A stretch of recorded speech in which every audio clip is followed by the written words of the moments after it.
여러분 안녕하십니까. 자동차 마케터의 시선의 이순남입니다. 전기차 판매에서도 세계 1위를 차지하려는 폭스바겐 전기차 전략이 3월 15일 파워데이 2021 행사에서 업데이트되어 발표되었습니다. 발표 내용이나 형식은 작년 9월에 있었던 테슬라의 배터리 행사와 매우 비슷했습니다. 배터리 제조의 복잡함을 해소하여 코스트 저감 대책과 안정적 조달을 위한 내재화 전략이 그 핵심 내용이었습니다. 이외에도 원재료 조달 안정화를 위한 리사이클 전략, 충전 네트워크 확충 계획, 전력 소매 사업 구체화 등이 있었습니다. 이미 보신 분들은 아시겠지만 폭스바겐의 전략은 테슬라가 이미 했거나 하고 있는 내용이며 전략 실행 발표 내용 중 일부는 테슬라보다 구체적이지도 않았습니다. 그러나 행사 후 폭스바겐의 주가는 20%나 상승하면서 디젤 게이트 이전 수준까지 회복하였습니다. 반면 테슬라의 배터리 행사 후 주가는 10% 이상 떨어졌었고 폭스바겐 파워데이 행사 후에도 6.7% 하락하였습니다. 왜 이런 현상이 발생하고 있을까요?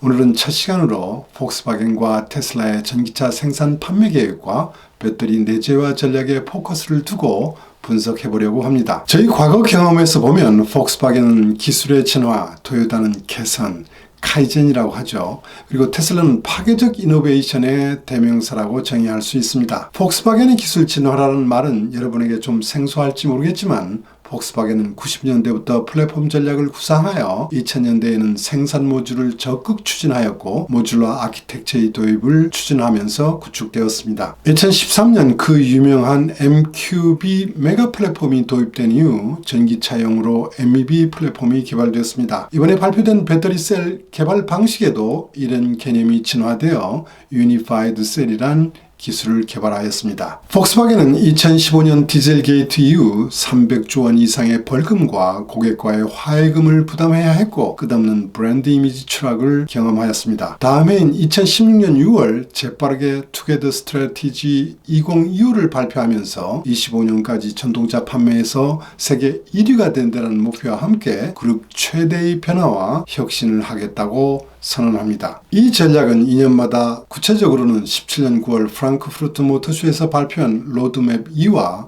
19년 3월 애뉴얼 미디어 컨퍼런스, 올해 3월 파워데이에서 발표된 중장기 전략 업데이트에서 새로운 추진 항목이 더해지고 판매 목표, 차종 개발 목표 등이 더 높게 설정되는 소위 더하기 경영의 모습을 보여왔습니다. 폭스바겐 경영에 대한 안정감은 과거 5년간 전기차 전략을 준비하면서 생긴 폭스바겐이 자신감 회복에도 있습니다. 폭스바겐 그룹 CEO는 여러 발표 행사에서 과감하게 테슬라를 여러 차례 언급하고 있으며 일론 머스크처럼 트위터 활동도 올해 시작하면서 직접 홍보를 강화하고 있습니다. 반면 테슬라는 타사가 따라올 수 없는 비전과 미션으로 아주 높은 목표를 달성하기 위하여 파괴적 이노베이션을 추진하는 테슬라의 역산 경영, 빼기 경영 방식을 추진하여 왔다고 할 수 있습니다. 이러한 경영 방식이 차이에서 주주와 일반인들은 보다 안정적이고 편안한 감을 제공하고 있는 폭스바겐 경영 방식을 더 높게 평가하고 있는 것이 아닌가 하고 생각됩니다.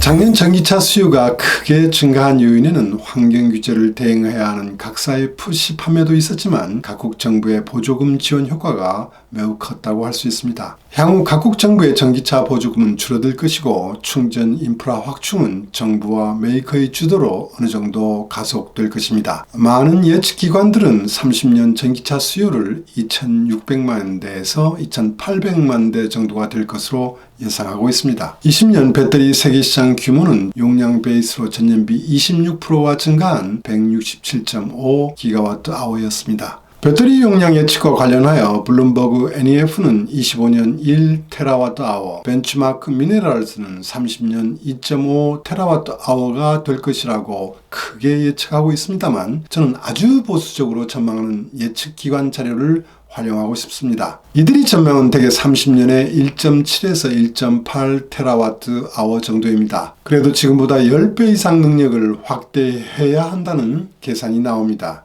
이러한 보수적 예상도 메이커의 입장에서 보면 대단히 사업 리스크가 높은 이야기가 됩니다. 배터리 생산 능력이 전기차 수요 확대의 보틀넥이 될 가능성은 충분히 있습니다. 폭스바겐은 30년 전체 판매 중 전기차 판매 비율을 40%에서 50% 증대한다는 계획을 이번에 발표했습니다. 그러면 대략 600만 대 이상이 될 것이라고 예상됩니다.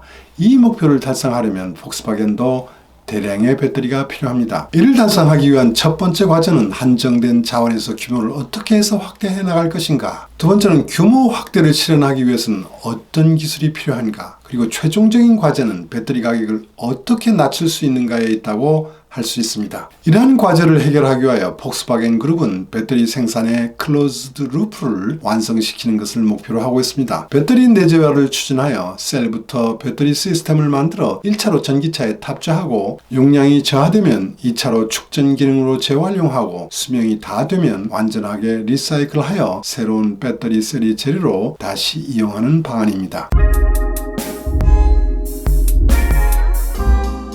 배터리의 안정적인 조달을 위하여 폭스바겐은 내재화를 추진하고 있고 스웨덴 벤처기업인 노스볼트와 합병 사업으로 스웨덴이 쉘레프테우에 100% 재생에너지를 이용하여 배터리를 제조하는 공장 노스볼트 에트를 설립하여 이미 프리미엄 차종용 셀을 생산하고 있습니다. 이 노스볼트 에트는 25년까지는 연산 40GWh로 확장됩니다. 또한 독일 국내의 잘스기터에 있는 자사 공장도 확장하는 계획입니다. 세 번째는 2026년에 스페인이나 포르투갈에, 네 번째는 27년에 동구에 생산 거점을 건설할 계획입니다. 이외에도 상황에 따라 다른 2개소의 셀 생산 공장을 추가합니다. 각 공장의 생산 용량은 최대 40GWh, 합계 6개 공장에서 240GWh의 생산 용량을 확보한다는 계획입니다.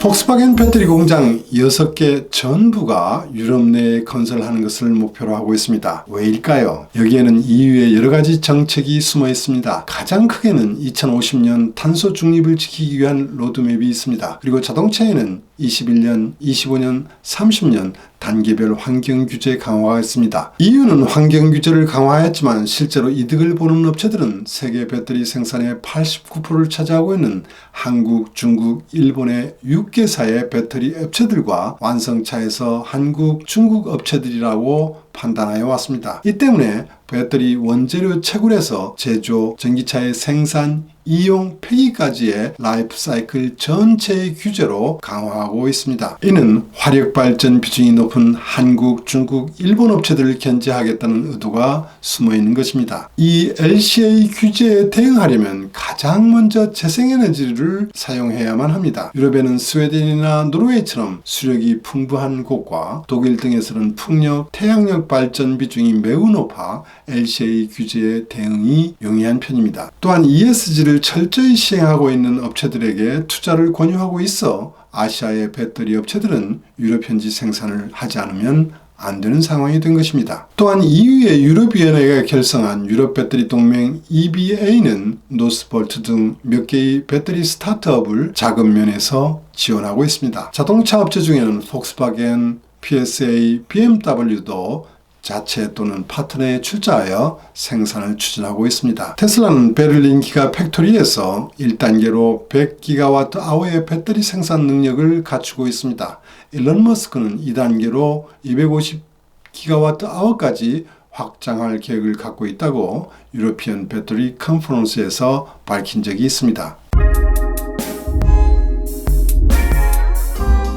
작년 9월 22일 테슬라가 개최한 배터리 사업 설명회 배터리 데이의 발표 내용은 배터리 업체 각사에게 큰 충격을 주었습니다. 지금까지 배터리 업체들에게 있어 테슬라는 전기차에서 배터리 시장을 확대해주는 존재였지만 테슬라가 배터리 내재화의 방침을 밝히면서 배터리 메이커는 쉐어와 주도권을 상실할 리스크가 커졌습니다. 이번 폭스바겐이 발표로 한국 배터리 업체들의 리스크는 더 한층 커졌다고 할 수 있습니다. 테슬라는 30년까지 전기차 생산 능력을 연간 2천만 대까지 확대할 계획을 발표했습니다. 작년 판매가 50만 대 그리고 올해 판매 예상을 75만 대로 본다면 엄청나게 늘어난 물량입니다. 테슬라의 전기차 생산 계획은 폭스바겐이 3배가 넘습니다. 테슬라는 파나소닉에 더해 20년부터 중국의 CATL과 한국의 LG로부터 조달 계약을 체결했지만 전지 팩당의 용량당 코스트 저감이 충분하게 진행되지 못했다고 일론은 밝혔습니다. 이러한 상황을 타파하기 위한 수단으로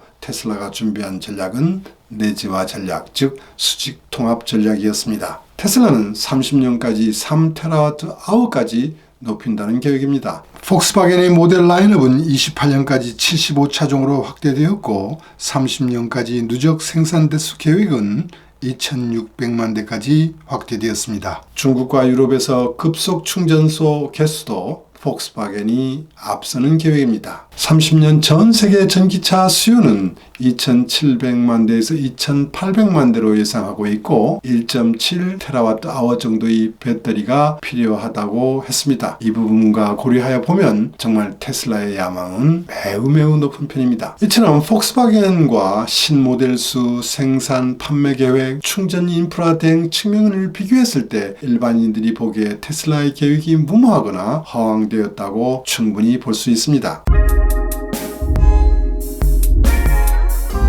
폭스바겐은 2025년 전기차 시장 세계 1위 목표를 분명히 했습니다. 25년 전기차 판매는 전체 판매의 20%를 목표로 한다고 발표했습니다. 토요타와 GM의 목표는 100만 대로 발표되었고 현대차는 56만 대로 발표했습니다. 반면 일론 머스크는 22년 100만 대 판매가 될 것이라고 발표했습니다. 자, 그럼 외부에서는 어떻게 평가하고 있을까요? 스위스 금융기관 UBS는 25년 글로벌 전기차 판매에서 260만 대 판매 이상이 되는 폭스바겐이 1위를 할 것이라고 전망했습니다. 반면 테슬라는 30만 대가 적은 230만 대로 예상되었고 GM이 80만 대가 될 것이라고 했습니다. 그러나 영업이익 면에서 1위는 압도적인 차이로 테슬라라고 예상되었습니다. 테슬라의 이익은 판매 대수가 13임에도 불구하고 폭스바겐 대비 3배 더 많은 200억 달러로 예상되었습니다. 이 중 90억 달러는 자율주행 기능을 앞세운 OTA 기능 판매에 대한